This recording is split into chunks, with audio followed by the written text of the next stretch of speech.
का gate, hospital का bed और दुख में अपना गेट पर जो भी खड़ा मिले समझ लेना कि वही अपना है, बाकी के सब व्यर्थ है। बाकी का कोई अपना नहीं है। कोर्ट कचहरी का काम आया, सबको फोन लगाया, कोई आकर नहीं खड़ा हुआ।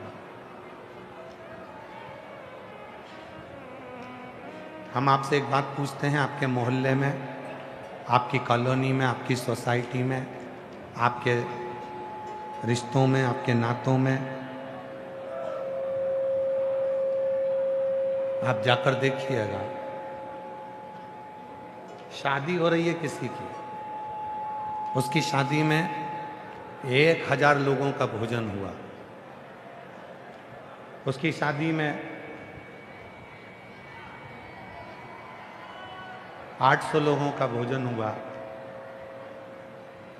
उसकी शादी में 1500-2000 लोगों का भोजन हुआ।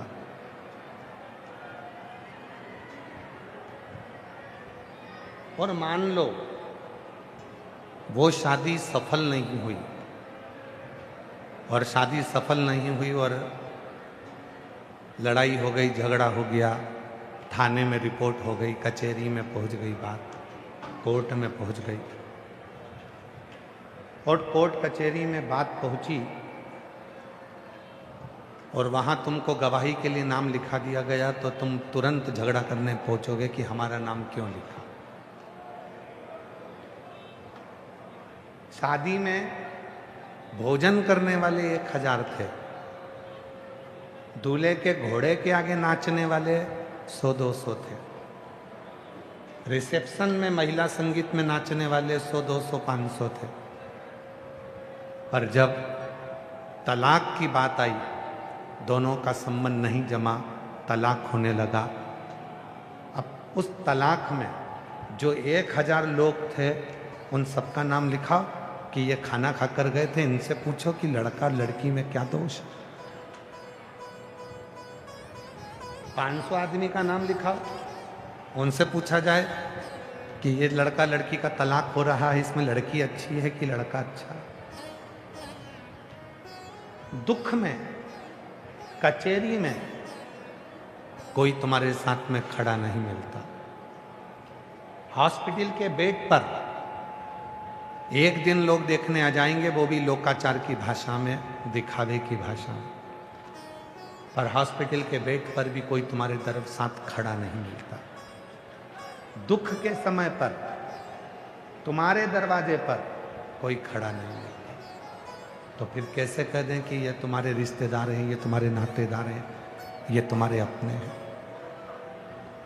कोई नहीं।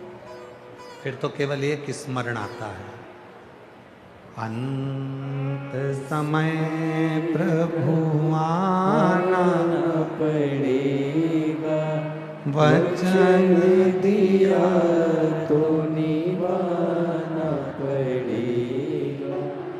आएगा प्रभु कुटुंब कबीला, अंत समय प्रभु आना पड़ेगा, वचन दिया तो निभाना पड़ेगा। फिर एक बात स्मरण में आती है कि अंत समय में फिर वही शिव एक हमारा है।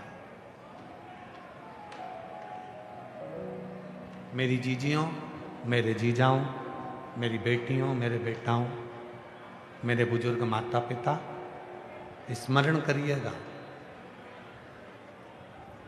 जब तुम्हारी जिंदगी में,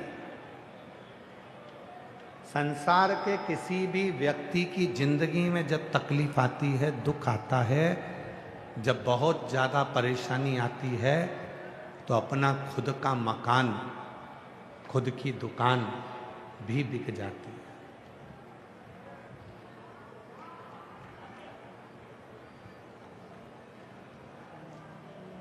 जब जिंदगी में दुख आता है, जब जिंदगी में तकलीफ आती है, जब जिंदगी में कष्ट आता है, पानी पिलाने वाले भैया, है भैया, आप लोगों से निवेदन है, पानी पिलाने वाले जो भी पानी पिला रहे हैं उनसे निवेदन है, ये जितने आगे बैठे हैं ये तो 1 बजे आए हैं, जो 10 बजे से आके बैठे हैं आप उनको पानी पिलाइए।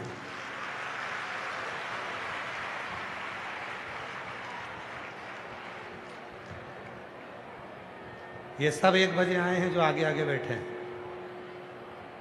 जो 10 बजे से आए हैं, अगर पानी पिलाने का इतना है तो आप वहां जाकर पिलाइए, जो 10 बजे से धूप में जगह संभाल संभाल कर बैठे हैं।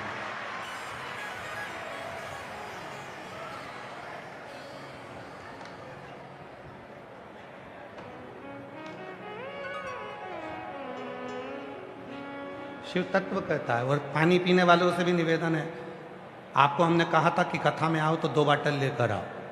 आप अपने साथ में 2 बाटल लाए हो तो आपको पानी लेने की ज़रूरत नहीं है। जो घर से चले हैं, 200 किलोमीटर दूर से आए हैं, बस में चढ़कर, ट्रेन में चढ़कर, जिनके पास नहीं है, पानी की ज़रूरत उनको है, उनको दिया जाए, उनको जरूरत। आप लोग कथा सुनो, कहो कि भैया डिस्टर्ब मत करो, हमें कथा सुनने दो, बहुत दूर से आए हम लोग, 50-100 रुपये खर्च कर कर आए, थोड़ी सी कथा हमारी ज़िंदगी में उतर जाने दो। 3 दिन बचे हैं कथा के, आज 5वां दिन हो जाएगा, कल कथा की शिवरात्रि हो जाएगी, परसों सुबह 8 बजे कथा होकर सब अपने अपने घर चले जाएंगे। उस कथा को ग्रहण करो। विपदा की घड़ी आती है, तकलीफ की घड़ी आती है, दुख की घड़ी आती है, तब अपना मकान, अपनी दुकान भी चली जाती है, सब कुछ समाप्त हो जाता है, तब कोई नहीं आता। आपका कोई रिश्तेदार ऐसा नहीं होगा कि आपके ऊपर 10 लाख का कर्जा हो गया, उसमें से 5 लाख रुपए कोई रिश्तेदार तुमको दे दे। बोलो देगा क्या? जम के बोलो, देगा? नहीं देगा। बोलो जी जी हो, देगा कोई? नहीं। दुख है, तकलीफ है, कष्ट है, परेशानी है। रिश्तेदार का मतलब क्या होता है कि अगर कोई दुख में है, तकलीफ में है, कष्ट में है, परेशानी में है, तो उसको थोड़ा सा सहयोग प्रदान करो, कुछ मत करो। शिव महापुराण की कथा तो यहां तक कहती है कि तुम किसी का कर्जा नहीं चुकाते सकते तो मत चुकाओ। आप किसी का कर्जा नहीं चुका सकते, मत चुकाओ। शिव पुराण कहती है बस इतना तो कर सकते हो कि आप अपने रिश्तेदार जो कर्जे में डूबा हुआ है, तकलीफ में डूबा हुआ है, उसके बच्चों को पढ़ा तो सकते हो, उसको एजुकेशन तो दिला सकते हो, उसकी चिकित्सा तो करा सकते हो। ये भी एक्शन।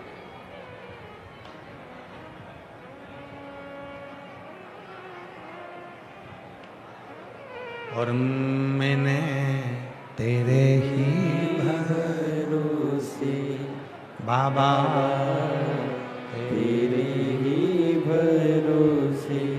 आप उसको धन मत दीजिए, आप उसको पैसा मत दीजिए, आप मत चुकाओ उसका कर्जा, पर इतना करो, आप किसी मंदिर में भी 1 रुपया दान मत करो, आप किसी महाराज को भी मत दो, आप किसी मठ को भी मत दो, आप तो किसी को मत दो, पर एक काम करो, अपने रिश्तेदार को देखो, अगर वो बहुत ज़्यादा परिस्थिति से डाउन है, परिस्थिति से बेकार है, तो उसके बच्चों को पढ़ाने में अपना पैसा खर्च करो,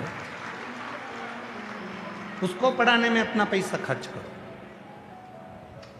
अपने मोहल्ले में देखो, अपनी कॉलोनी में देखो, अपनी सोसाइटी में देखो, अगर कोई बहुत ज़्यादा बीमार है, उसके पास में दवाई का भी पैसा नहीं है, तो उसके लिए खर्च करना प्रारंभ करो, मत दो आप किसी।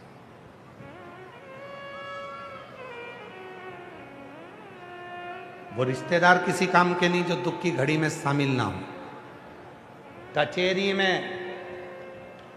कचेरी के गेट पर, हॉस्पिटल के बेड पर, और दुख की घड़ी में तुम्हारे गेट पर जो खड़ा मिले, समझ लेना वही तुम्हारा रिश्तेदार है, बाकी के सब बेकार,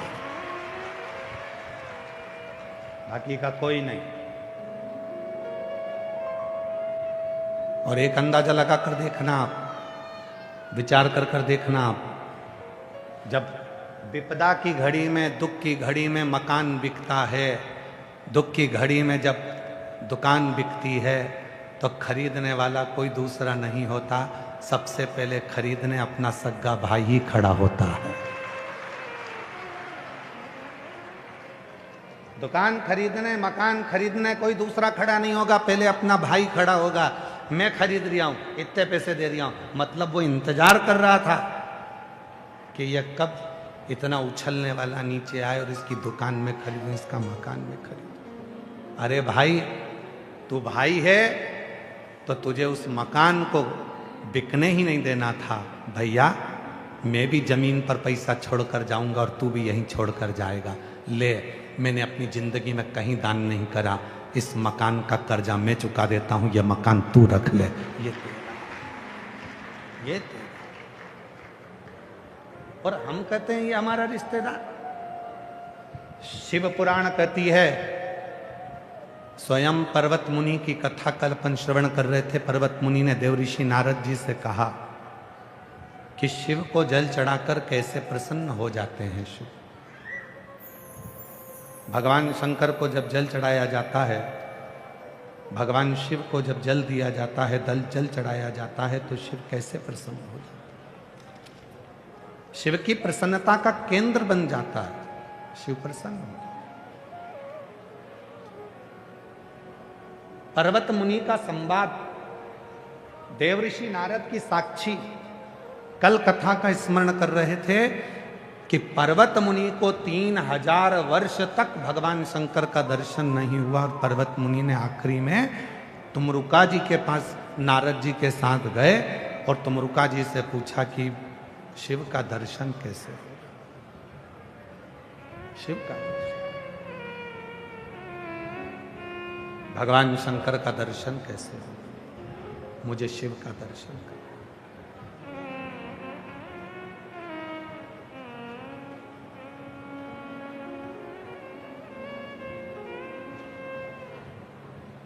मुझे और कुछ नहीं करना है, मुझे केवल शिव का दर्शन करना। तुमरुका जी ने 7 सूत्र पर्वत मुनि को दिए हैं। मेरी जितनी भीलवाड़ा की मेरी जीजी आई हैं, मेरे जितने जीजा बैठे हैं, जितनी बेटियां बैठी हैं, जितने बेटा बैठे हैं, जितने मेरे बुजुर्ग माँ बाप बैठे हैं, वो सावधानी से इन 7 सूत्रों को ध्यान करें। 7 सूत्र हैं जो तुमरुका जी ने पर्वत मुनि को भगवान शंकर के दर्शन के लिए दिया कि शिव का दर्शन कैसे हो सकता। तो पहला सूत्र बताया पर्वत मुनि को तुमरुका जी ने, पहला सूत्र है शिव भक्त के साथ रहकर शिव भक्ति करें।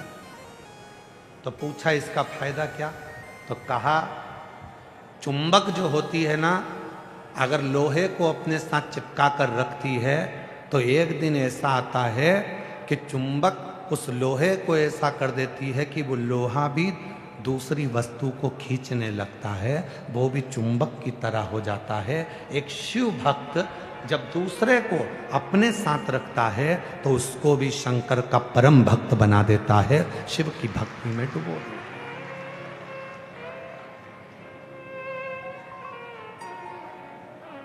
पर भक्त बनना, शिव महापुराण की कथा कहती है भक्त बनना पर भगवान मत बनना। आज के जमाने में एक होड़ लगी हुई है, थोड़ा सा तप कर लो, थोड़ा सा भजन कर लो और लोग अपने भगवान की तरह पूछने लगे। भगवान मत बनना, याद रखना भक्त बनना। भक्त बने रहोगे तो भगवान का भजन होता रहेगा, भक्त बने रहोगे तो भगवान पे एक लोटा जल चढ़ाते रहोगे, भक्त बने रहोगे तो भगवान का मंत्र जाप करते रहोगे, भक्त बने रहोगे तो भगवान को भजते रहोगे। और जिस दिन तुमने सोच लिया कि भगवान तो कुछ नहीं है, जो कुछ हूं मैं हूं, याद रखना तुम मंदिर दर्शन करने जाओ, तुम एक लोटा जल चढ़ाने जाओ, तुम भगवान के मंदिर में जाके मंत्र जाप करो, तुम भगवान का दर्शन करो, तुम भगवान की साधना करो, तुम भगवान का मंत्र जाप करो। और याद रखना, जिस दिन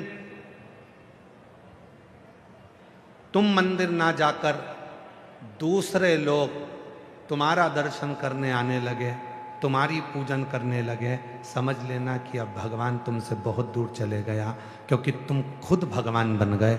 भगवान अब तुम्हें मिल नहीं सकता, तुम्हें अब भगवान नहीं मिल सकता। ऐसे कई लोग हैं दुनिया में जो स्वयं को भगवान घोषित कर देते हैं कि मैं भगवान, मेरी साधना करो, मेरी पूजन करो, मेरी आराधना करो। ना, शिव के सिवा कहीं दिल ना लगाना, शिव के सिवा कहीं दिल ना लगाना, वरना पड़ेगा तुझे आंसू बहाना, वरना पड़ेगा तुझे आंसू बहाना, शिव के सिवा कहीं दिल ना लगाना, शिव के सिवा कहीं दिल ना लगाना। शिव पुराण कहती है कि भगवान को भगवान रहने दो और इंसान को इंसान रहने दो। इंसान को जिस दिन तुमने भगवान बना दिया, उस दिन भगवान तुम्हारा कभी नहीं हो सकता, क्योंकि तुम इंसान की पूजन करने लगे। भगवान बहुत दूर हो गया, बहुत दूर, बहुत दूर। भगवान नहीं, उसे भगवान। शिव पुराण क्या कहती है? किसी के चक्कर में मत पड़ो, एक लोटा जल भरो और मंदिर जाना चालू करो। शिव पुराण ने यह कभी नहीं कहा कि तुम हमारे पास में आओ, हमारे पास बैठो, हमारे पास आकर खड़े हो। हम तो यहाँ तक कहते हैं कि हमसे मिलने की जरूरत नहीं है, ना हमारे पास आने की जरूरत है, और हम आपसे मिलते भी नहीं। हम आपसे नहीं मिलते। किसी को बुरा लगे, भला लगे, हम आपसे 4 दिन मिलते नहीं है, 5 और 6ठा दिन थोड़ी सी देर, 7 बजे शाम को थोड़ा सा मिलना होता है। सबसे जो आता है मिल लेते हैं, आधा घंटा, वो भी 7 बजे बैठे, 7:30 बजे उठ के अपने कमरे में, भले कोई भी हो, चाहे कोई भी मिलने वाला मिले, बैठो। हमसे क्यों मिल रहा? क्या कारण है तुमको हमसे मिलने का? कई लोग कहते हैं हमें उन महाराज जी से मिलना। क्यों मिलना उनसे? क्या कारण है मिलने का? आप तो वो महाराज जी ने जो मंत्र बताया है, जो महाराज जी ने उपाय बताया है, जो महाराज जी ने भरी सभा में कथा में बताया है, तुम उसको मनन चिंतन करो, अपने चित्त में उतारो और एक लोटा जल चढ़ाओ। महाराज जी के चक्कर में क्यों पड़ो? उस महादेव के चक्कर में क्यों नहीं पड़ते? शिव के चक्कर में, भगवान के चक्कर में पड़ो। ये इधर उधर भटकना छोड़ दो, बिल्कुल छोड़ दो।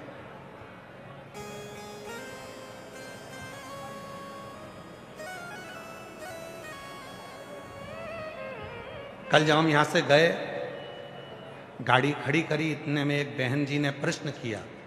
बाहेती जी के यहाँ जहाँ हम रुके हैं वहाँ पर एक बेटी ने, एक बहन जी ने प्रश्न किया, गुरुजी मेरा मन कभी तो राम जी में लग जाता है, मेरा मन कभी कृष्ण जी में लग जाता है, मेरा मन कभी शंकर जी में लग जाता है, तो मैं मन को किस में लगाऊं? अब हम कहना तो बहुत कुछ चाह रहे थे, परंतु हमने कहा कुछ नहीं। हमने कहा इसका उत्तर हम कल देंगे। मेरा मन कभी राम जी में लग जाता है, कभी कृष्ण में लग जाता है, कभी हनुमान जी में लग जाता है, कभी शंकर जी में लग जाता है। इस मन को मैं किस में लगाऊं? तो हमारा निवेदन है, अभी भी तुम सब्जी मंडी में खड़े हो, अभी भी तुम कपड़े की दुकान में खड़े हो, ये वाली साड़ी लूं कि ये वाली लूं, भिंडी लूं कि गिलकी लूं, लौकी लूं कि कद्दू लूं, टमाटर लूं कि हरा धना लूं, अभी भी तुम सब्जी मंडी में ही खड़े हो, अभी भी तुम कपड़े की दुकान पर ही खड़े हो, अभी भी तुम्हारी बुद्धि में यही चल रहा है, राम को भजूं, कृष्ण को भजूं, शिव को भजूं कि हनुमान को भजूं। और शिव महापुराण की कथा कहती है, शंकर जी के शिवलिंग पर जब जल चढ़ाया जाता है, उसके ऊपर 3 पांव लगे होते हैं, उसके ऊपर एक लोटा रखा होता है, उसमें से एक एक बूंद पानी नीचे गिरता है। जलाधारी में से 3 टेकी पर एक मटका रखा है, उसमें से एक एक बूंद पानी गिर रहा है। वो 3 टेकी क्या है? ब्रह्मा, विष्णु और महेश। एक एक बूंद पानी गिर रहा है, वो बता रहा है कि हम तीनों एक हैं। जिस दिन तेरे मन में ये सब एक दिखने लगे, समझ लेना कि तेरा मन श्रेष्ठ है। सब्जी मंडी में मत खड़े रहो, मैं राम को मन लगाऊं, कृष्ण को मन लगाऊं, शंकर को मन लगाऊं, हनुमान जी को मन लगाऊं। हमारा इतना सा कहना है, सब्जी मंडी से बाहर निकलो, घर से सोच कर जाओ कि मुझे केवल भिंडी खरीद के लाना है, तो सामने भिंडी ही दिखेगी। तुमने सोच लिया मुझे टमाटर लाना है, तो वो टमाटर ही लाएगा। जैसे तुम अपने बच्चों से कहती हो, जा रे छोरा जा, टमाटर खरीद के लेकर आ। छोरा जाएगा, टमाटर लेकर आएगा। ना छोरा भिंडी लाएगा, ना छोरा मिर्ची लाएगा, ना हरा धना लाएगा, ना कुछ लाएगा। लाएगा तो केवल टमाटर लाएगा। छोरे से कहा, जा रे छोरा, जाके बिस्कुट का पैकेट लेकर आ। छोरा बिस्कुट का पैकेट पूछ के जाएगा, मम्मी मीठा लाऊं कि नमकीन लाऊं? वो मीठा ही लेकर आएगा जो माँ ने कहा है। बस जैसे बच्चों को सिखाया जाता है कि बस यही लेकर आना है, उसी तरह तुम भी अपने विवेक में बिठा लो। चाहे राम कहो, चाहे कृष्ण कहो, चाहे शिव कहो, चाहे हनुमान कहो, सब एक नजर आने लगे तो समझ लेना कि शिव तुम्हारे भीतर समा गया। भेद नहीं है तुम में। भेद किसकी दृष्टि में होता है? जिसकी बुद्धि भेदित होती है। राम अलग दिख रहा है, कृष्ण अलग दिख रहा है, शिव अलग दिख रहा है, हनुमान जी अलग दिख रहा है। यहाँ शिव पुराण कहती है, तुझ में रब दिखता है यारा, मैं क्या करूं? सब में एक दिखता है, मैं करूं तो करूं क्या? सब में ही तो वही दिख रहा, कोई दूसरा नजर भी तो नहीं आता।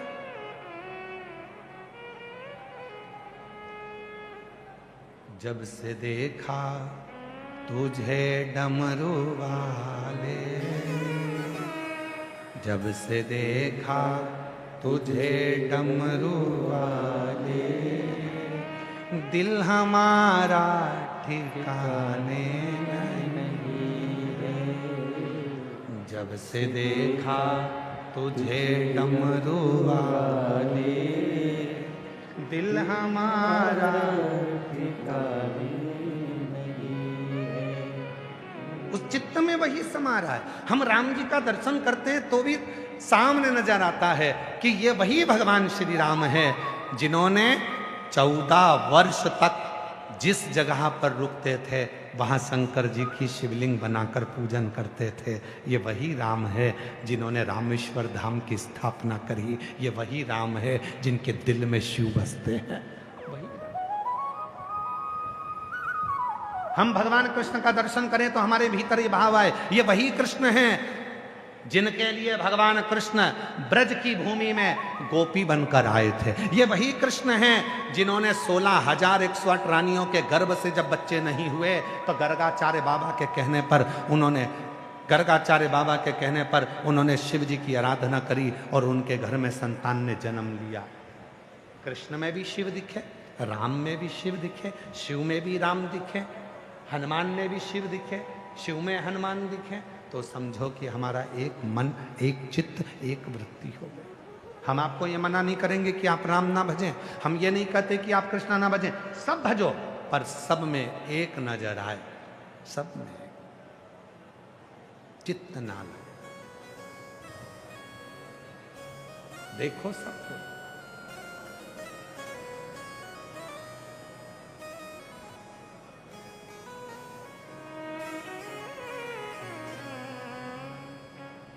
अरे मैं हूं वो फिर स्मरण में वो रोग जो भीतर लगा है चित्त में।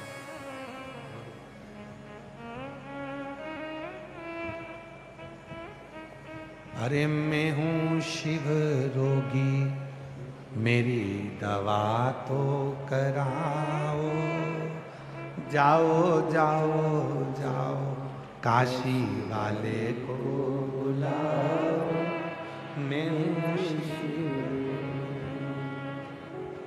मेरी दवा तो कराओ, जाओ जाओ जाओ डमरू वाले को बुलाओ, मैं हूँ शिव। मुझे एक रोग लग गया है, उसमें मुझे शिव नजर आता है। कुछ अरे मेवाड़ के रहने वाले हो, मीराबाई तो जहर के प्याले में भी शाम को देखती थी, सांप के पिटारे में भी शाम को देखती थी, शेर में भी शाम को देखती थी, सुबह और रात में भी शाम को देखती थी। तुम उस मेवाड़ के हो, तुम साधारण मेवाड़ के नहीं हो। इस मेवाड़ ने ऐसे ऐसे भक्तों को और संतों को जन्म दिया है जिन संतों का नाम आज भी दुनिया में लिया जाता है। ऐसे ऐसे संत इस मेवाड़ ने दिया है, ऐसे ऐसे।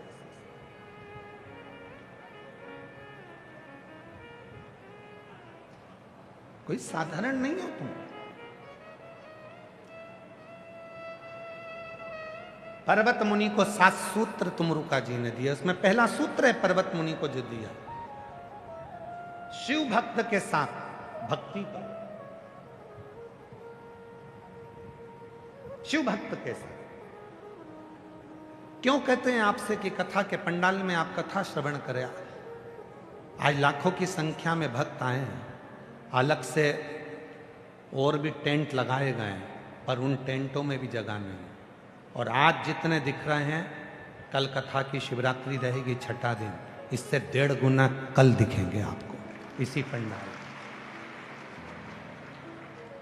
इसको 1.5 गुना कर लेना, जितने आज दिख रहे हैं इससे 1.5 गुना कल नजर आएंगे, क्योंकि कल कथा की शिवरात्रि है।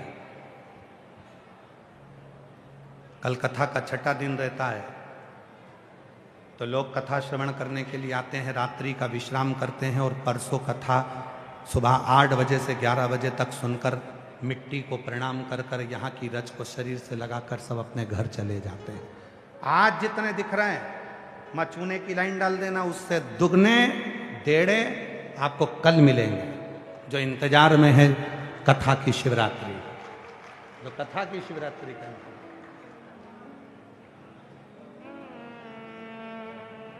भक्ति विश्वास। क्यों ये कथा के पंडाल में लोग आते हैं, क्यों आते हैं, किस लिए आते हैं, क्यों आते हैं? हम इनके बीच में बैठकर जब भगवान का भजन करेंगे,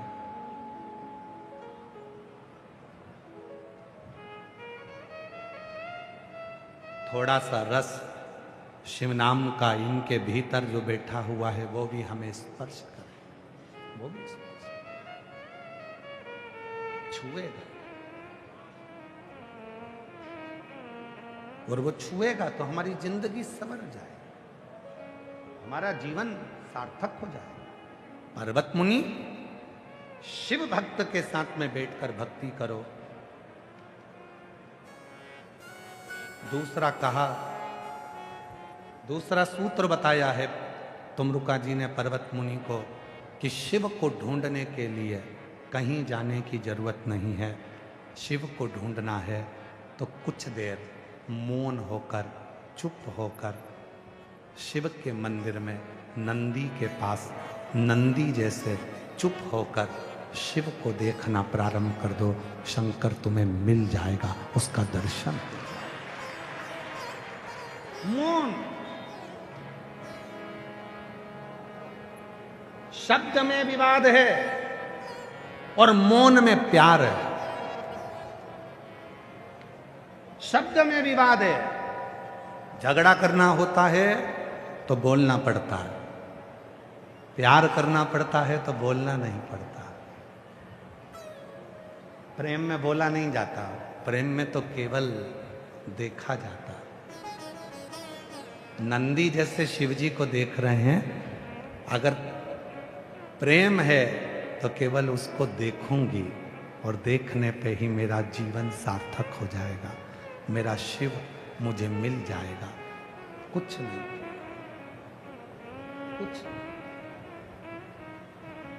कुछ नहीं। वो एक लाइन है ना महाराज, आ बैठ मेरे पास तुझे देखता बैठ मेरे पास। शिव के सामने नंदी जैसे बैठा है, भगवान शंकर के सामने जैसे नंदी विराजमान है, केवल शिव को देखता है, शंकर का दर्शन करता है, कुछ बोलता नहीं है। शिव पुराण कहती है बोलने में, शब्द में विवाद है और चुप रहने में, मौन रहने में प्रेम है, प्यार है, बोलना नहीं। बोलना नहीं, प्यार में बोला नहीं जाता, प्रेम में बोला नहीं, चुप। जो ये कथा के श्रोता हैं,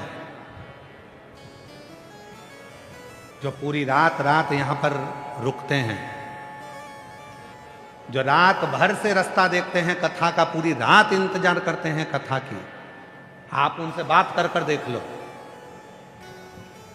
3 घंटे कथा चलेगी, उस 3 घंटे में से 2.5 घंटे महाराज जी बोलेंगे। उस 2.5 घंटे में जो अपनी दरी बिछा कर बैठे हैं, उनके मुख से एक शब्द नहीं निकलेगा। शब्द निकलेगा जो नए नए लोग आते हैं इनके मुख से, जिसको मालूम है कि कथा में चुप रहकर जो ग्रहण कर लिया, उसी से मेरा 3 महीने का भंडार भर गया, उसको मालूम है, वो बोलेगा ही नहीं। तुम उससे कितनी भी बात कर लो, जो दरी बिछा कर बैठे हैं, जिन्होंने अपनी पन्नी बिछाई है, जो रात रात भर कथा का इंतजार कर रहे हैं, उनसे बात कर कर देखना, वो बोल देगा 5 बजे के बाद बात करना। अभी 5 बजे तक महाराज कथा बाँच रहा है, एक शब्द नहीं निकलेगा उसके मुंह से, चुप तो चुप। उसे कथा सुनना है, ग्रहण करना है, झोली भरना है। 3 घंटे में 2.5 घंटे उसको मिलते हैं। वो 2.5 घंटे में भगवान से मौन रहकर, कथा में चित्त लगाकर भगवान को प्राप्त करता है, और 3 महीने में अपना दुख मिटा लेता है, तकलीफ मिटा लेता है। जो नहीं समझता उसको तो केवल नहीं समझता, तो उसने तो सोचा कि कथा हो रही है, अपन को जाके बैठना है और कैमरे में अपना फोटो आना चाहिए, बस कैमरे वाले को इशारा करते रहेंगे दिन भर बैठे। जिसको मालूम है कि बस अपने को तो अपना फोटो दिखाना है, तो उसको इशारा करना। जिसको कथा से मतलब है कि मेरे नगर में, मेरे भीलवाड़ा में मेरा शंभू आया है और मुझे कथा सुना कर जाए, और जो मैं दिल से मांगूं मेरा शंकर मुझे दे कर जाए। इंतजार करूंगी, दिल्ली में पत्र लिख कर दूंगी कि मैंने भी कथा सुनी थी और मेरा भंडार मेरे बाबा ने भरा। वो इंतजार करता है। एक पत्र है, एक पत्र भेजा एक बहन जी ने, जयपुर की एक लड़की जो अभी कथा सुनकर आई है, उसने पत्र भेजा। हम ऐसे पत्र का इंतजार तुम्हारा दिल्ली में करेंगे कि भीलवाड़ा से भी पत्र दिल्ली में आना चाहिए कि हमने भीलवाड़ा की कथा सुनी थी और मेरे बाबा ने मुझे ये दिया। एक बेटी ने पत्र लिखा है, मेरा नाम प्रियंका प्रजापति है, मैं राजस्थान के डीडवाना जिले के गांव नुवा की रहने वाली हूँ। कहीं बैठी हो तो हाथ हिला सकती हैं, आप ही हैं बेटा, वापिस हाथ हिलाइए एक बार। हाँ आ जाइए, आ जाओ, आ जाओ, तीनों आ जाओ, तीनों आ जाओ। मेरा नाम प्रियंका प्रजापति है, मैं राजस्थान के डीडवाना जिले के गांव नुवा की रहने वाली हूँ। बाबा, 1 लोटे जल की मैं क्या वर्णन करूं। पत्र एलईडी पर चल रहा है, सभी लोग वहीं बैठकर पत्र को पढ़ेंगे। एलईडियां लगी हैं, कोई भी खड़े होकर इधर उधर नहीं झांकेगा। केवल इसीलिए आप लोगों को एलईडी पर पत्र पढ़वा रहे हैं क्योंकि कल आप लोग इधर उधर झांका झांकी कर रहे थे। तो एलईडियां लगी हैं, पत्र आप एलईडी पर पढ़ें और उसी पर स्मरण करें। कोई भी उठे नहीं, यहाँ वहाँ खड़ा नहीं हो। मेरा नाम प्रियंका प्रजापति है, मैं राजस्थान के डीडवाना जिले के गांव नुवा की रहने वाली हूँ। बाबा, 1 लोटे जल का मैं क्या वर्णन करूँ। पिछले साल जब आपकी कथा विद्याधर नगर जयपुर में आई थी, तब मैंने चाची के कहने पर पंडाल में बैठकर कथा सुनी थी। और बाबा, सरकारी नौकरी की कामना भोलेनाथ जी से करी थी। बाबा, मुझे मालूम नहीं था कि शिव सुनता है। मैंने परीक्षा देना प्रारंभ करा, फिर वापिस दूसरी कथा आपकी जयपुर में सांगानेर मानसरोवर में हुई। मैं फिर वापिस अपने परिवार के साथ में सांगानेर जयपुर की कथा में अभी कुछ दिन पहले पहुंच गई। वहां पर बाबा से प्रार्थना करी, बाबा इतने एग्जाम दिए पर रिजल्ट नहीं आया, बाबा मेरे लिए तो कुछ कर। वहां की मिट्टी को नमन कर कर कहा, अगर बाबा तू ये जयपुर की सांगानेर की कथा, मानसरोवर वाली कथा में मेरा रिजल्ट ला देगा तो मैं जो कथा भीलवाड़ा में हो रही है वहां प्रणाम करने के लिए जाऊंगी। आज बाबा को नमन करने आई हूं गुरुदेव।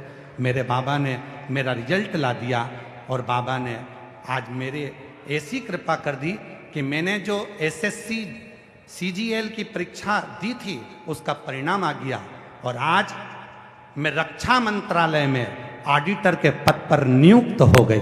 मैं बाबा को प्रणाम करने के लिए आज रक्षा मंत्रालय में मेरा सबसे बड़ा पद मुझे बाबा ने दे दिया। गुरुदेव उम्मीद नहीं थी जो मेरे बाबा ने दिया। गुरुजी अभी तो मेरे बाबा की कृपा से केवल आपकी परीक्षा लेने के लिए मैं जयपुर की कथा में गई थी। क्या कोई 20 साल में सरकारी नौकरी में लग सकता है? केवल मैंने अपनी चाची से आपकी परीक्षा की बात करी थी। मैं आपसे क्षमा मांगती हूं कि मैंने आपकी परीक्षा ली, पर आपका पंडाल परीक्षा के लिए नहीं है, रिजल्ट के लिए है। गुरुदेव आज मैं 20 साल की उम्र में रक्षा मंत्रालय में ऑडिटर के पद पर नियुक्त हो गई। मैं बाबा को प्रणाम करने के लिए रक्षा मंत्री। गुरुजी हमारा मकान नहीं था, बाबा की कृपा से शिव ने ऐसी कृपा करी, हमारा मकान भी बाबा ने बना दिया, जिसका मैं फोटो लगा रही हूँ। फोटो देख सकते हो, 2 मंजिल का मकान मेरे शिव ने मेरा बना दिया। एक लाइन अच्छी लिखी है, आप भी उस लाइन को गुनगुनाएंगे। पढ़ो जरा एलईडी पर सब। तेरे दरबार की बाबा निराली शान देखी है, तुझे देते नहीं देखा पर झोली भरी देखी है। मुख दुनिया मोड़ेगी बाबा तू मुख मेरी लगी परी दीनू बाबा तू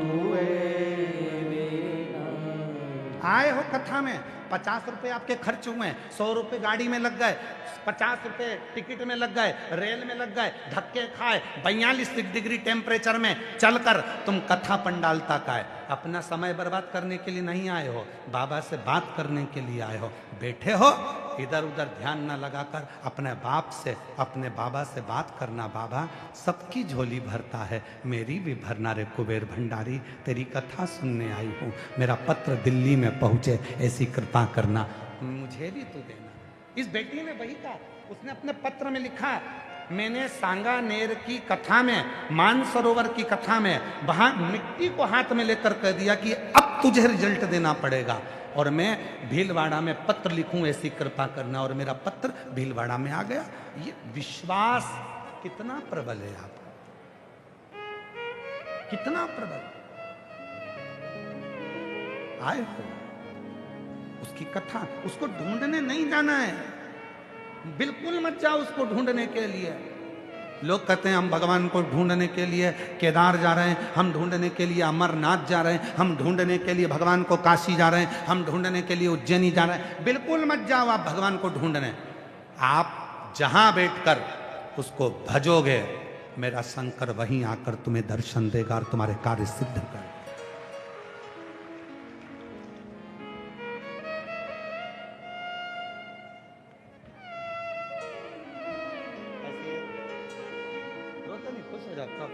हम रोते नहीं, अच्छा आंसू बजो, पहले आंसू बजो।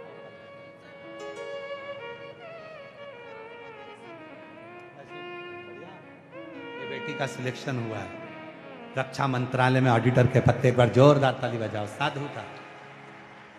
तेरे दरबार की बाबा निराली शान देखी है, तुझे देते नहीं।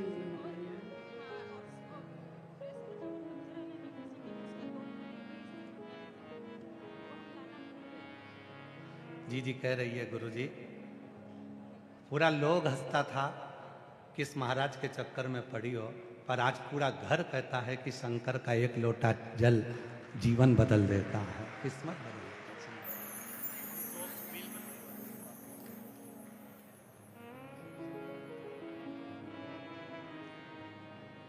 मांगा है भोलेनाथ से वरदान, मांगा है भोलेनाथ से वरदान,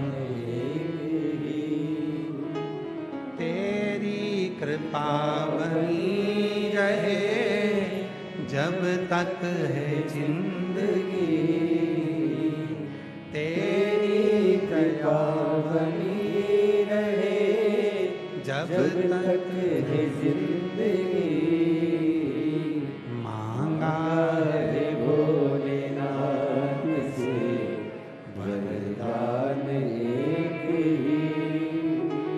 20 साल में 20 वर्ष की आयु में बेटी रक्षा मंत्रालय में ऑडिटर के पद पर नियुक्त हो जाती। परीक्षा लेने आई थी, जयपुर की पहली कथा विद्याधर नगर में हुई, वहां परीक्षा लेने आई। क्या बाबा देता है? अब खुद लिख रही है कि आपकी कथा परीक्षा नहीं है, परिणाम है, जो मांगो वो मिलता। बस विश्वास कितना दृढ़ हो सकता है, भरोसा कितना पक्का हो सकता है, वो आप पर निर्भर करता है। आप आडंबर में मत फंसो, किसी के यहाँ जाना आना, किसी से महाराज जी हमारा भाग्य देख दो, महाराज जी हमारी किस्मत बना दो। महाराज जी की किस्मत तो खुद नहीं बन रही, तो तुम्हारी क्या खाक बनाएगा। किसी के चक्कर में नहीं पड़ना अपने को। एक लोटा जल चढ़ाओ, शंकर जी के मंदिर में झाड़ू पोछा करो, शिव जी को स्नान कराओ, उसका चढ़ा हुआ जल आचमन करो, अपने ऊपर प्रोक्षण करो। ज़्यादा तकलीफ है, बीमार हो तो बेलपत्री का थोड़ा सा टुकड़ा खा लो, उससे प्रार्थना। डॉक्टर को दिखाओ, बीमारी है, डॉक्टर बोले जांच कराओ तो जांच कराओ, वो बोले ऐसा करो वैसा करो, जैसा जैसा डॉक्टर बोले वैसा करो, और साथ में कुंदकेश्वर का नाम लेकर औषधि लेकर स्वीकार है, स्वीकार करेगा। दूसरा सूत्र कहा, पर्वत मुनि को तुमरुका जी दूसरा सूत्र बताए, शिव को ढूंढने मत जाओ, शिव को अपने भीतर ढूंढो। अपने तुम अपने भीतर शंकर भगवान को ढूंढो, अपने।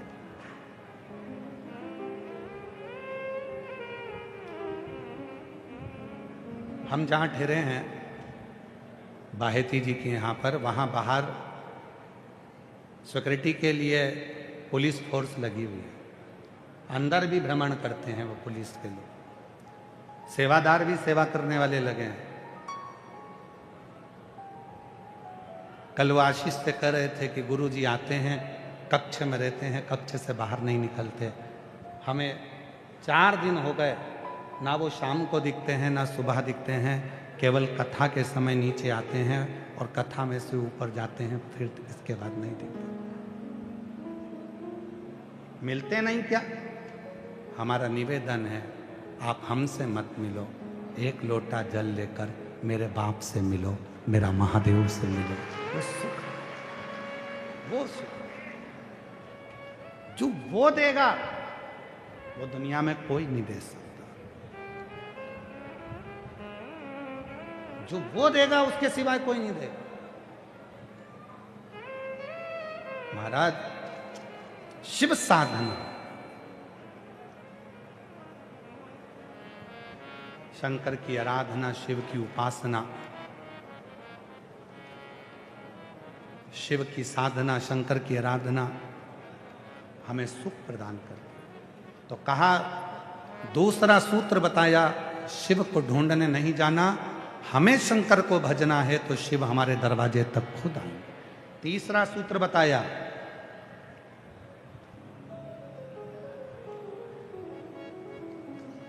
कभी भी किसी देवता में भेद नहीं करना। राम बड़े, कृष्ण बड़े, शिव बड़े, ब्रह्मा बड़े, देवी बड़ी, देवता बड़े, किसी में भी भेद मत करो। सब में एक नूर है। तू देखे जित देख ले, सब में वही है, सब में। कल कथा में कहा था, ब्रह्मा जी के 4 हाथ, विष्णु जी के बोलो बोलो बोलो 4 हाथ, शिव जी के 2 हाथ, ब्रह्मा जी के 4 हाथ, भगवान विष्णु के 4 हाथ, मेरे शंकर भगवान के 2 हाथ। 1 हाथ और 2 हाथ संपन्न और प्रपन्न, अमीर और गरीब दोनों को शिव पकड़े हुए हैं, इसलिए शिव प्रसन्न है। शिव प्रसन्न, शंकर भगवान के यहां भेद नहीं है। दुनिया के लोगों ने कह दिया साहब वो देवता तो पैसे वालों के देवता, उनको ये भजेंगे, उनको वो भजेंगे। भगवान वो देवता तो उनके पैसे वालों के, करोड़पति के, धनपति के, वो देवता उनके।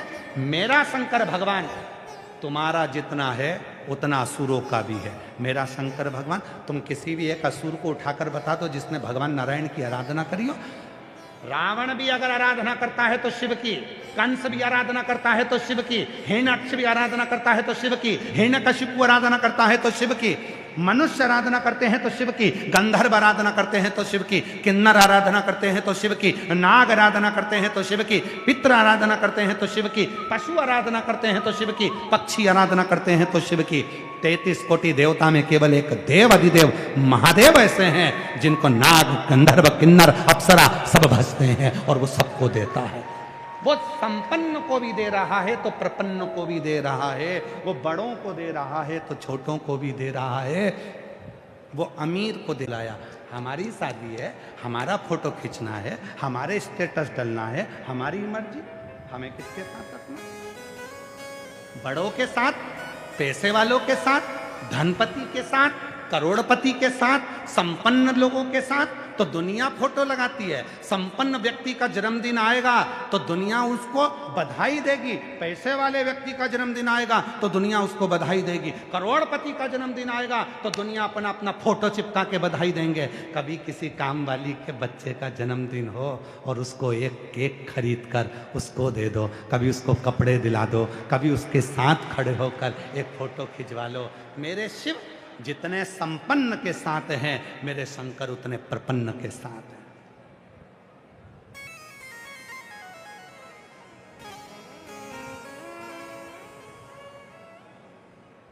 बड़े लोगों के साथ कितना भी फोटो खिंचा लो, ये तुम्हारा साथ मत नहीं देने वाले। चिल्ला चिल्ला के लोग कहते हैं, खूब चिल्ला के कहते हैं चुनाव के टाइम पे, भैया जी संघर्ष करो, हम तुम्हारे साथ हैं, अगर तुम साथ होते तो संघर्ष की जरूरत क्या खाक पड़ती? तुम खुद कह रहे हो भैया जी संघर्ष करो, हम तुम्हारे साथ हैं, मतलब तुम्हें करना है, हम तुम्हारा साथ देंगे नहीं, तुम्हारे साथ फोटो खिंचवाएंगे, वोट किसी और को दियाएंगे। भैया जी संघर्ष करो, हम तुम्हारे साथ हैं, मतलब कह रहा है संघर्ष तुम्हें करना है, तुम करो। अपन तो बेहतरीन चाय पिएंगे और टाइम बर्बाद करके अपने ये चले जाएंगे। अपन तो एंजॉय करेंगे, खाएंगे पिएंगे, मौज करेंगे, उसके बाद तुम जानो, हमें क्या करना है तुमसे? भैया जी संघर्ष करो, हम तुम्हारे साथ हैं, संघर्ष तुम करो। इसीलिए निवेदन है, बड़ों के साथ फोटो खिंचाने से अच्छा है किसी छोटे के साथ जो दिन रात तुम्हारा साथ दे, दिन रात तुम्हारा काम करे, दिन रात तुम्हारे कदम से कदम मिलाकर चले, उसके साथ सेल्फी लो, उसके साथ फोटो खिंचाओ, जिंदगी सार्थक हो। चलो और सरल भाषा में समझो, तुम्हारे घर में बड़े बर्तन हैं? बोलो री जीजियों, तुम्हारे दहेज में मिले हुए इतने बड़े बड़े बर्तन मिले थे दहेज में, इतना बड़ा हंडा, इतना बड़ा भगोना, इतनी बड़ी परात जिसमें पांव पूजे थे, कन्यादान करा था, इतने बड़े बड़े बर्तन मिले थे। घर में बड़े बड़े बर्तन रखे हैं और घर में छोटे छोटे बर्तन रखे हैं। ईमानदारी से बोलना, सबसे ज्यादा छोटे बर्तन काम आते हैं कि बड़े बर्तन काम आते हैं? बोलो बोलो बोलो, छोटे बर्तन काम आते हैं। छोटी चम्मच काम आएगी, इतना बड़ा खोचा वो तो कभी कभी निकलेगा। इतना बड़ा भगोना वो कभी कभी निकलेगा, इतना बड़ा हंडा वो कभी कभी निकलेगा, इतनी बड़ी परात वो कभी कभी निकलेगी। पर छोटी चम्मच, छोटी कटोरी, छोटा गिलास, छोटी थाली, ये तो हर कभी काम आ जाते हैं। उसी तरह छोटों को साथ लेकर चलोगे तो जिंदगी सार्थक बन जाएगी, बड़े से सार्थक नहीं होने। और आज की दुनिया बड़ों को झेलने में लगी। ओ वो इतना पैसे वाला, उसको तो जन्मदिन विश करना पड़ेगा, एक बार तो उसको जन्मदिन विश करना ही पड़ेगा। लगा दो स्टेटस पे फोटो।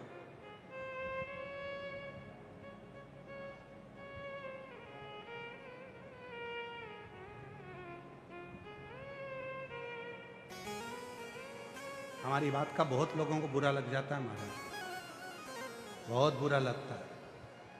और लगे तो लग जाए, अगली बार मत बुलाना बिल भाड़ा में, उसमें कौन सी बड़ी बात है, लग जाए। पर छोटों को साध लो, छोटे सद गए तो जिंदगी संवर जाएगी। बड़ों के साथ, बड़ों के साथ, छोटों को साथ। महाराज तीसरा सूत्र दिया है तुमरुका जी ने पर्वत मुनि को, किसी भी देवता के प्रति भेदभाव मत रखो। राम भी हमारे हैं, कृष्ण भी हमारे, सब में शिव, सब में शिव। कण कण में शिव ही समाया,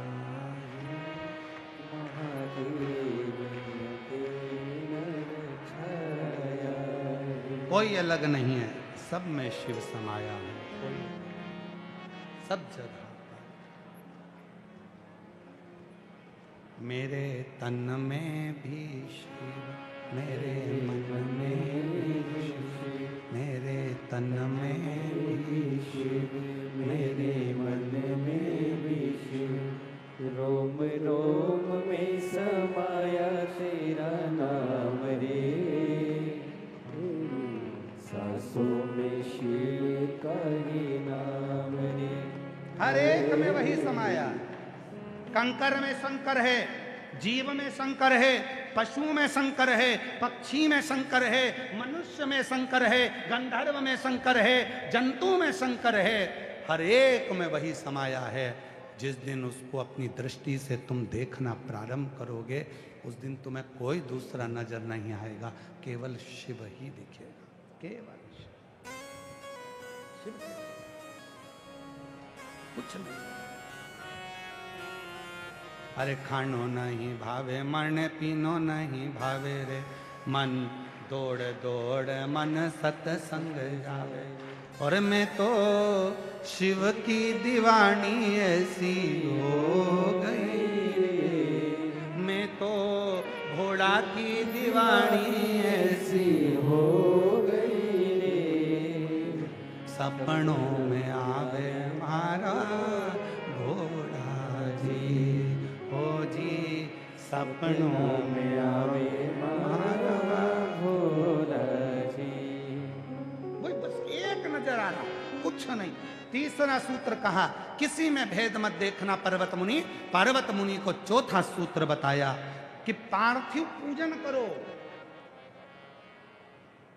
शिव को पाना है तो पार्थिव पूजन करना पड़ेगी। पार्थिव पूजन का मतलब क्या? पार्थिव पूजन का मतलब क्या?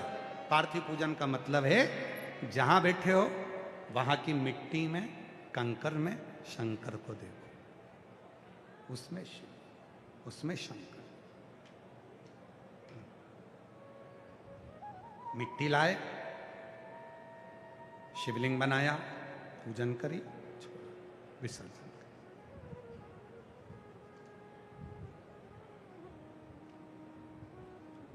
बहुत ज्यादा दुश्मन हो गए, लग रहा है कि ये मुझे तंग करेंगे, बहुत परेशान कर रहे हैं, बहुत कष्ट दे रहे हैं।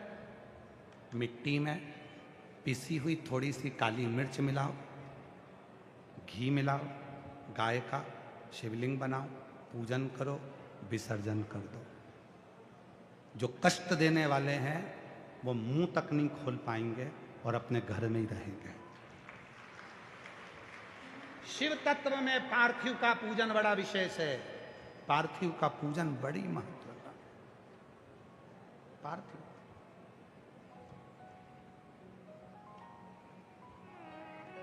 और हम प्रयास करेंगे। अगली जो कथा है दिल्ली में 17 तारीख से 23 तारीख तक अप्रैल के महीने में, ये 14 को पूरी हो जाएगी परसों, वो 17 को चालू हो जाएगी 1 बजे से 4 बजे तक दिल्ली रोहिणी में जापानी पार्क में।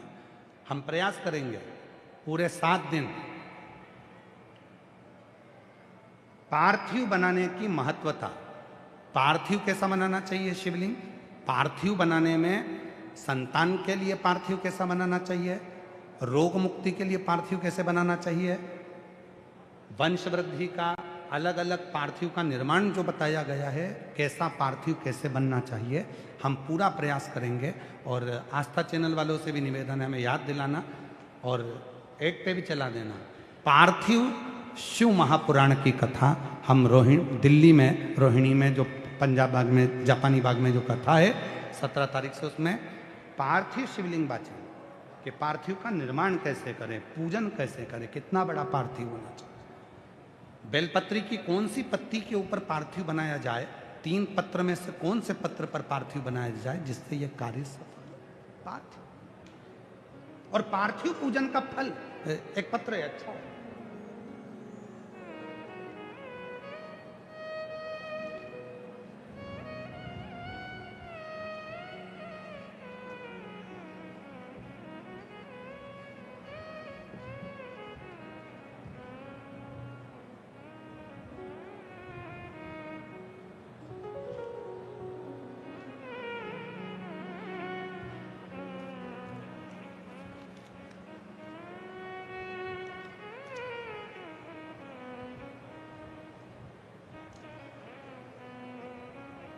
गुरुदेव, हम 2 सहेलियां हैं। हमारा नाम लीना पारिक और दूसरी का नाम चंदा शर्मा है। हम भीलवाड़ा जिले के सांगवा और बिलिया के निवासी हैं। कहीं बैठी हों तो हाथ हिला सकती हैं अगर कहीं बैठी हों। हम 2 सहेलियां हैं। हमारा नाम लीना पारिक और चंद्रा शर्मा है। कहीं बैठी हों तो हाथ हिला सकती हैं और अगर बैठी हों तो बेलपत्र लेने के लिए आ सकती हैं। हम भीलवाड़ा जिले के सांगवा और बिलिया के निवासी हैं। हमारा मोबाइल नंबर ये है। गुरुदेव, भोले बाबा की महिमा का क्या बखान करूं। आपने कहा गुरुजी एक बेलपत्री छूने और तोड़कर किसी को देने का भी फल मिलता, उसी का बखान करना चाहती हूँ गुरुदेव। हमारी एक सहेली है जो कि दूसरे धर्म की है। हम दोनों की एक सहेली है जो कि दूसरे धर्म की है। 20 साल से उसको संतान का सुख नहीं मिला।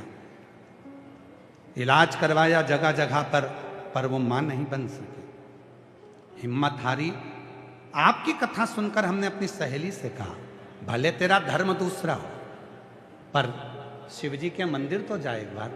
भोलेनाथ जी पर सफेद आंकड़े की जड़ को घुमाकर 21 बार कमर में बांध और पशुपतिनाथ का व्रत कर। वो दूसरे धर्म की होने के बाद भी उसने पशुपति व्रत करा, सफेद आंकड़े की जड़ को बांधा और बाबा की कृपा से गुरुदेव आज उसका 8वां महीना चल रहा है। मैं बाबा को यहाँ प्रणाम करने के लिए, हम हमारी सहेली की तरफ से यहाँ प्रणाम करने आए हैं। उसका 8वां महीना चल रहा है, जिसको 20 साल तक औलाद नहीं थी। 20 साल। भगवान ने ये नहीं देखा ये कौन है, भगवान ने ये देखा कि इसका भाव क्या, किस भाव से ये भज रहे।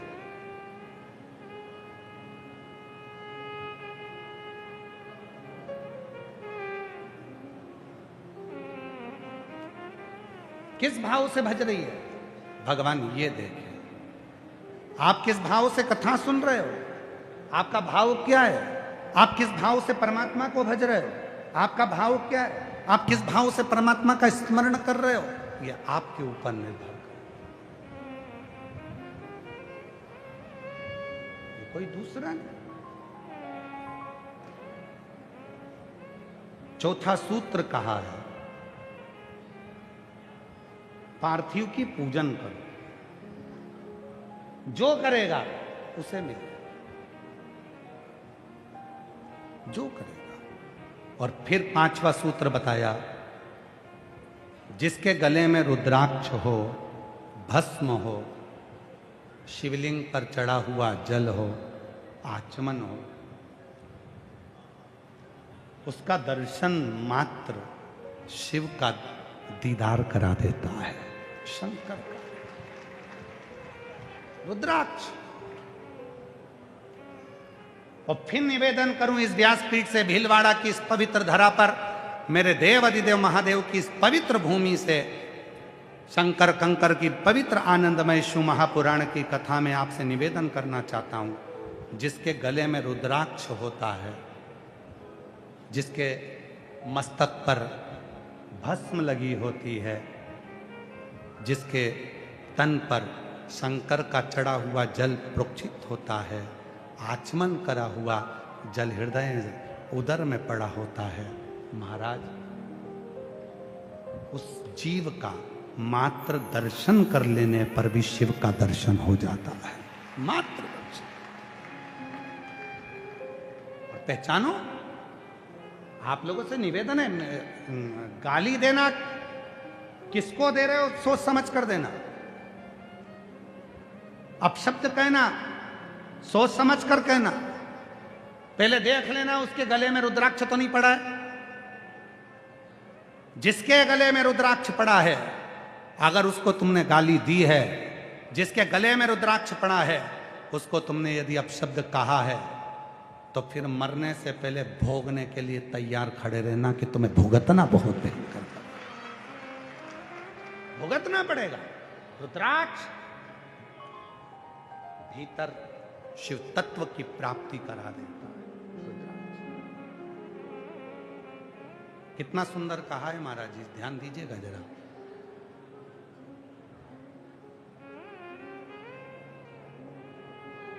बेलपत्र की,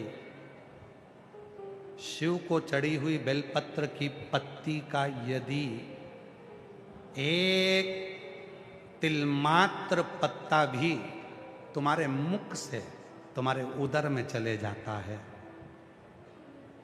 बेलपत्र का तिलमात्र एक छोटा सा बारीक से बारीक बिंदी के बराबर भी अगर बेलपत्री का एक तिलमात्र भी पत्ता शिव पर चढ़ा हुआ तुम्हारे उदर में, मुख से तुम्हारे उदर में चले जाता है, और उसकी 42 रात्रि के भीतर भी अगर तुम्हारा प्राण छूट जाता है, 42 रात्रि तक तुमने पत्र नहीं खाया, बेलपत्र नहीं खाया, एक बार खाया, 42 रात्रि तक में भीतर भी अगर तुम्हारा प्राण छूट जाता है, तो तुम्हें यम के दूत लेने नहीं आएंगे, शंकर नंदी लेकर तुम्हें लेने के लिए आए, शिव आएंगे।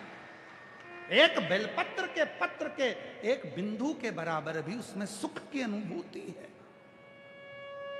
सुख की अनुभूति।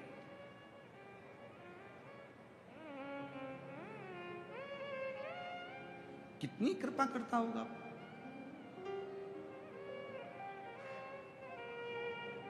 कितनी दया करता होगा वो। जो जैसी भावना लाया वो ऐसा ही फल पाया, नहीं खाली उसे लौटाया, वो मन ही मन है। इनकी सहेली है, वो है दूसरे धर्म में, पर बाबा की कृपा से 8वां महीना चल रहा है, 20 साल के बाद उसको संतान हुई, गर्व है, जोरदार।